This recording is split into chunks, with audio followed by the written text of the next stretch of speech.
morning. What I want to talk to you about today is really prompted by a 2.5 hour consultation I did yesterday with a lady. And as we did the consultation, and I realized going into it, I kind of knew what was going on with her. But I brought a lot of resources and references along that I asked her to reference herself, get to know the information. What I find is that when somebody talks to me and I tell them something, they think it's my information. Well, it's not my information. I got that from a book. So, and I've read multiple books. So what I'm going to do today is I'm going to tell you, you need to do this yourself. Now, I can help you with triaging the information.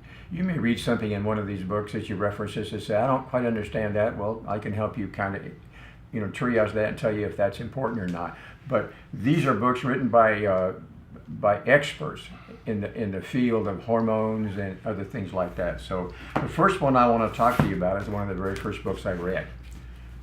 When I read this book, I stopped in my pharmacy in 1996. I stopped filling birth control prescriptions because of what I learned about in this book. Up until then, I was trained just like a regular pharmacist. The doctor writes the order, I fill it. But after I read this book, I quit filling birth control prescriptions. Good thing. Okay. Dr. Michael Platt, probably one of the smartest guys in the world in hormones. Just an incredible guy. I learned so much from him. He talks about how important balancing your hormones are and how probably estrogen is the one hormone you should never replace. Okay. Here's another one here from T.S. Wiley. She talks about the dance of the hormones, and she talks about how cortisol interacts with the time of the year and what you should be eating and everything. She talks about how that creates cancer. If you remember, and I do as a kid growing up here in Southern California, we had watermelons in the summertime. We had watermelons starting in May and something like that, and we had them up until September, and they were gone. Now you go to the market today, guess what you have? You have watermelons how?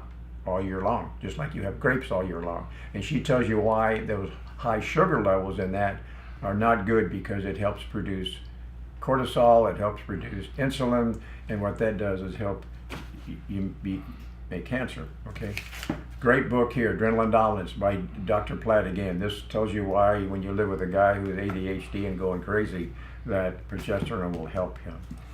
Dr. Russell Blaylock, this lady that I talked to yesterday, she was talking about, doctors want me to do a mammogram. And I say, well, I'll tell you what Dr. Blaylock says about that. He says, if I were a woman, I would never have a mammogram. What I would have would be a thermography or an ultrasound. You got breast sense. Dr. Bernstein talks about using iodine to help remove those. Also, what your doctor may not, and again, progesterone from Dr. Lee, good book. What I have here is a copy of one of the pages from this book that talks about the effects of progesterone, what it does. And of the areas in the body where estrogen dominance will produce some kind of symptom or something, progesterone will balance that. And this is the chart on the effects of estrogen and how progesterone balances that from this book. So these are some references for you that you can use. And again, if you want, maybe you have a question about something, I can maybe help you with triage that question. I'm good at determining what's important.